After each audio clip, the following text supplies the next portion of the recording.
Assalamualaikum warahmatullahi wabarakatuh. Kenalkan, nama saya Aditya Adilindra, saya dari kelas 1 BKIA. Di video kali ini saya akan menjelaskan bagaimana karir plan saya ke depannya yang ingin saya raih. Yaitu saya bercita-cita ingin menjadi seorang konselor.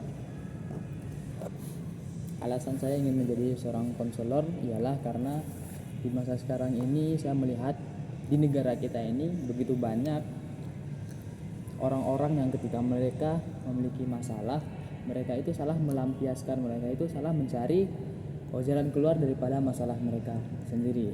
Sehingga di negara kita ini banyak terjadi kasus-kasus pembunuhan akibat stres yang dialami oleh orang lain, ataupun orang-orang yang hobi menyakiti dirinya sendiri hanya karena dia tidak bisa mencari jalan keluar dari masalah yang ia hadapi.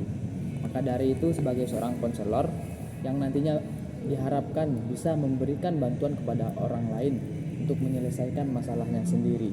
Dan saya pribadi, saya ingin menjadi orang itu, menjadi seorang konselor yang akan menolong orang lain dalam mencari penyelesaian terkait masalah yang ia hadapi. Lalu ketika saya ingin menjadi seorang konselor, selain menjadi seorang konselor, tentu saja saya juga berpeluang untuk menjadi seorang guru BK ataupun orang yang bekerja di layanan masyarakat, ataupun menjadi seorang yang bekerja di layanan tes psikologi.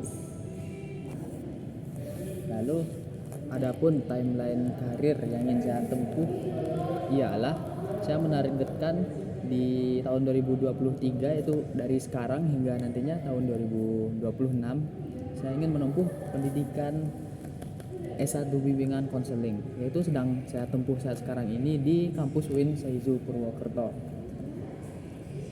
Dan di tahun 2026 saya menargetkan saya akan wisuda sebagai lulusan S1 bimbingan konseling, yang nantinya itu menjadi bekal saya untuk menempuh peran saya di dunia bimbingan dan konseling hingga nantinya saya menjadi seorang konselor yang profesional.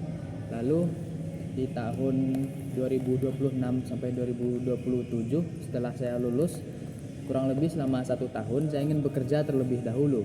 Saya bekerja untuk mencari modal untuk kehidupan saya sendiri, dan saya akan menabung untuk nantinya menjadi modal bagi saya untuk melanjutkan pendidikan sebagai seorang konselor, yaitu di pendidikan profesi konselor.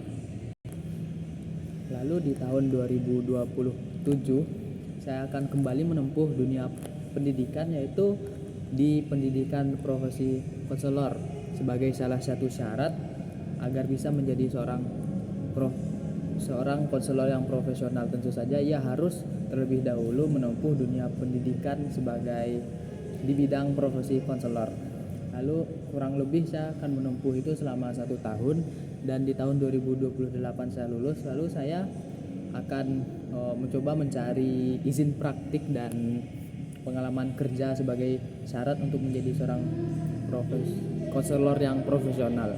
Saya akan mencari izin praktik di jasa-jasa yang menyediakannya seperti Akbin dan IKI, dengan menyerahkan seluruh persyaratan yang dimintai. Lalu untuk pengalaman kerja selama 200 jam saya ingin memperolehnya melalui menjadi guru honorer, misalnya di sekolah-sekolah yang sedang mencari guru-guru yang bekerja di layanan bimbingan dan konseling.